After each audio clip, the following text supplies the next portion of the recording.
ଆରେ ଘର ଆଗ ମାନେ ତମ ଘର ଆଗରେ ଆମର କଣ ଅଗଣା ଅଗଣା ଅଗଣାକୁ ଇଂଲିଶରେ କଣ କହିବା? ସେମିତି ଘର ପଛେ। ଘର ପଛକୁ କଣ କହିବା ସାର୍ ମୁଁ ବି ଜାଣିନି। ଆଚ୍ଛା ସାର୍ ଆମର ଯୋଉ ଘରେ ସବୁ ଅସନା ମସନା ସବୁ ମାନେ ଆମର ଘରର ମାନେ ମାନେ ଯୋଉ ବ୍ୟକ୍ତି ମାନେ ଯୋଉ ମାନେ ପଦାର୍ଥ ମାନେ ଆପଣ ବ୍ୟବହାର କରୁନାହାନ୍ତି ସେଗୁଡା ଜମେଇ ଦେଇଛନ୍ତି।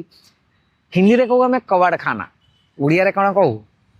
ଓଡିଆରେ କିଛି ଜାଣିନୁ, ଷ୍ଟୋର ହାଉସ କହିଦଉଛୁ ଇଂଲିଶରେ। ନା ନା ନା ନା ଏକ୍ଜାକ୍ଟଲି ମନେ ରଖିଥିବେ ଗାଇସ୍, ଆପଣଙ୍କର ଘର ଆଗ ଯୋଉଟାକି ଆମେ ଅଗଣା କହୁଛୁ, that's called in English it's called courtyard. ଆଚ୍ଛା ଘର ପଛ ସାର୍, ଘର ପଛ ଇଜ କଲ୍ଡ ବ୍ୟାକ୍ୟାର୍ଡ।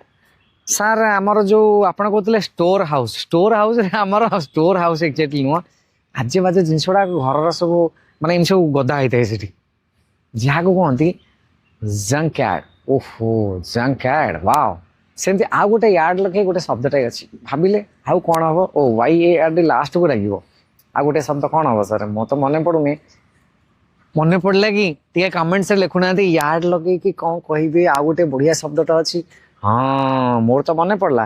ଆଚ୍ଛା ଆପଣ ଶ୍ମଶାନ, ରାଇଟ୍, ଶ୍ମଶାନ ଯୋଉଠି ଲୋକଙ୍କୁ ପୋଡୁଛନ୍ତି, ଇଂଲିଶରେ କଣ କହିବା? କମେଣ୍ଟରେ ଟିକେ ଲେଖନ୍ତୁ।